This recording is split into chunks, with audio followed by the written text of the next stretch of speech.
24 তারিখ যখন কাজে গেলাম, উপরে উঠি নাই, নিচে ছিলাম। সব নিচে ছিল, সবারে জিএম পিএম এবং রানা জোর করে উঠাইছে, বলছে বেতন হ্যাংটাপ করে দিব। পরে আমরা উঠছি। ওই মাসে আমার ওভারটাইম হয়েছিল 250 ঘন্টা, 15টা নাইট ছিল ওই মাসেই। পরে উঠছি, উঠা কাজ ধরছি। এর ভিতরে পিএম আসছে। পিএমের আমি বললাম, স্যার আজকে ফ্যাক্টরিটা রাখা কি খোলা ঠিক হইলো? কয় মরলে একসাথে মরবো, এই কথা বলছে। বলার পরেই কারেন্ট গেছে। কারেন্ট যাওয়ার পরে আমি টয়লেটে গেছি, টয়লেটে আসছি, একটা বোতল ভরে নিয়ে আসছি পানির। এটা মেশিন উপরে রাখছি, আমি ঘুরে বইছি। আর আমার চুল খোলা ছিল, চুলটারে মাত্র পেঁয়াজ দিছি। আর কারেন্টে যখনই স্টার দিল, 30 সেকেন্ডও দেরি করে না, লইরা এরকম একটা লারা মাইরাই পড়ে গেল ধুমছে। আমি একটা দৌড় দিছি, দৌড় দিয়া যখনই বিল্ডিংটা নিচের দিকে যায়, আমি থমকায় খাড়াই রয়েছি। আর কিছু কইতে পারি না, কিন্তু লা ইলাহা ইল্লাল্লাহ চার কলমা পড়তাছি, সবাই পড়তাছি, কিন্তু আমার চোখ বন্ধ। আমি যে কই যাইতাছি নিজেও জানি না, খালি লিফটের মতো যাইতেই আছে। পরে যখন উপরে ছাদ এসে আমার মাথার সাথে বাড়ি লাগছে, আমি আর কিছু বলতে পারি না, অজ্ঞান হয়ে গেছি। তারপরে আমার সাথে মোবাইল ছিল, পরে মোবাইল বুকের ভিতরে ছিল, বাইরে করে দেখি যে বেলা 12টা বাজে এরকম। আমি দিন রাত বলতে পারতাছি না, ঘড়িতে বেলা 12টা বাজে, এটাই খেয়াল আছে। পরে আমার পাশে পাখি, ওরা তো সবাই চিনে অবশ্য, 2 পাও কাটা পাখি, ওর নাম, আমার পাশেই ছিল। ওই আমারে অনেক অনুরোধ করছে যে আমারে বাঁচাও। আমি বলছি আমি তো বাঁচি না, তোমারে কিভাবে বাঁচাবো? ওই শুধু কান্না করছে আর আল্লাহ আল্লাহ করছে, বলছে আমার পা দুইটা কাটতে ফেলাও, এই কথা বলছে।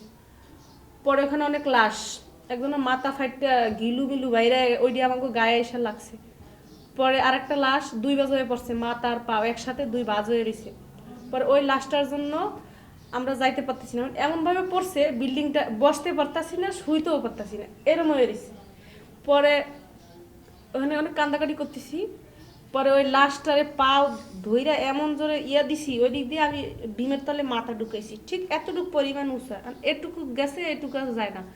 পরে ওখানে বৈশা ওই যে টাইসা ছিল নিচে, ওই টাইসটারে সরাইছি, যখন সরাইছি তখন গেছে, এটুক দিছি। এখন মাঝখানে যাই, এদিকেও যাই না, এদিকেও যাই না। পরে পিছনে আবার ওরা জীবিত আছিল 3-4 জন, সামনে আসিল, পিছন থেকে ধাক্কা দিয়েছে, সামনের থেকে টানছে, এরকম করতে করতে ওই ভিমিডার তলে আমার আধা ঘন্টা লাগছে পরিমাণ বাইরেতে। পর এই পাশে আইসা ছাদের লগে পিঠ সমান হয়ে মিশা গেছে, আর বাইরেতে পারি না।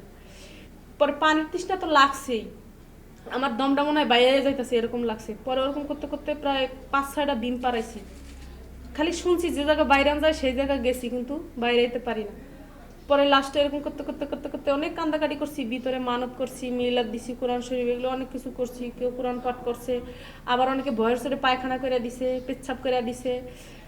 পরে আল্লাহর কাছে একটা কথাই বলছি, আল্লাহ যদি মরেই যাই, আমার লাশটা যেন আমার মা বা পায়, আর এভাবে মরতে চাই না, ঘরের চার কোনায় যেন মরতে পারি, এই কথা বলছি আল্লাহরে। আর আমার সন্তান ছিল তখন, আর বয়স 2 বছর, আর দেশের বাড়ি ছিল। ওই ছেলের ছবি আছিল মোবাইলের সামনে সেভ করা, খালি দেখছি আর কান্না করছি, আমার ছেলে যেন অন্তত আমার লাশটা দেখতে পারে। আর আমার মার জন্য কান্না করছি। পরে এরকম করতে করতে রাত 1-1:30 মনে হয় বাজে, এরকম বাইরে গেছে। পরে একটা জায়গায় একটু সিলে একজন আরেকজনের বলে যে ওই জায়গায় জায়গা পাওয়া গেছে। পরে সেই জায়গায় গেছি, আমাদের সাথে একটা খালা আছিল, সে লাইলা পড়তেছে আর নিঃশ্বাস ছাড়তেছে, বলে আমি আর বাঁচবো না, আমি চলে যাইতেছি, এই কথা বলতেছে। পরে আমরা এমন জোরে একটা চিৎকার মারছি, টর্চ লাইট নিয়ে একটা পাবলিক আসছে। এবার আমরা তারে বাপ বলাইছি, ভাই বলাইছি, ধর্ম ভাই বলাইছি। আবার বলছি আমাদের মাথায় যত চুল অত হায়াত দেবে আপনারা, আপনি আমাদের বাঁচান। পরে টর্চ লাইট নিয়ে আসছে, বলছেন কয়জন আছেন, আমরা তখন 9 জন ছিলাম। পরে সে টর্চ লাইট নিয়ে আইসা বাইরে যেতে পারি না, আটকে যাই। পরে সে আমরা চিত্তরে এরকম করে শুয়ে রয়েছি, আর সে পিঠে তলতে সাপল দিয়ে খুঁজছে, খোঁজার পরে যখন ওই জায়গাটা একটু গভীর হয়েছে, পরে ধরে টান দিছে, ধরে টান দেওয়ার সাথে সাথে আমার এখান থেকে একবার সুই লাগেছিল। পরে আমাদের গায়ে কিছু ছিল না, উলঙ্গ অবস্থায় ছিলাম। তারপরে তারা বলছে যে আপা আপনাদের কোনো লজ্জা শোনা, আপনারা আমার এখন মা বোনের মতন, এই কথা বলছে। তারপরে আমার হাতে মোবাইল ছিল আর চিরা ছিল 1 পোটলা, খাওয়ার জন্য রাখছিলাম।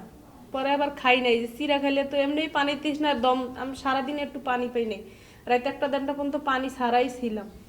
পরে ওই চিরা আর খাই নাই, আমার হাতে ছিল। আর মোবাইলের লাইট জ্বালাইতে মোবাইল বন্ধ হয়ে গেছিল। তারপরে ওই মোবাইল হাতে ছিল, আর যখন ওই আল্লাহু আকবার কয়ে উপরে উড়াইছে তখন আমি বলতে পারতাছি না আমার কই নিয়ে যাইতেছে, আমি খালি শিক্ষারই পারতাছি ভয়ে।